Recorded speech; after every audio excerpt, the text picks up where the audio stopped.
Welcome to the latest update program. The topic of discussion is Human Rights Day. Human Rights Day is observed by the international community every year on 10 December.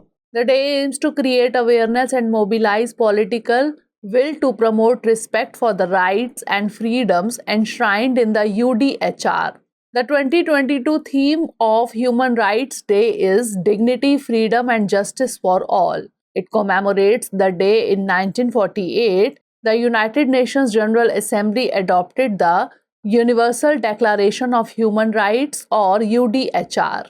Now, information about UDHR, that is Universal Declaration of Human Rights. It is a milestone document. It sets out a broad range of fundamental rights and freedoms to which all of us are entitled. It guarantees the rights of every individual everywhere without distinction based on nationality, place of residence, gender, national or ethnic origin, religion, language, or any other status. Available in more than 500 languages, it is the most translated document in the world.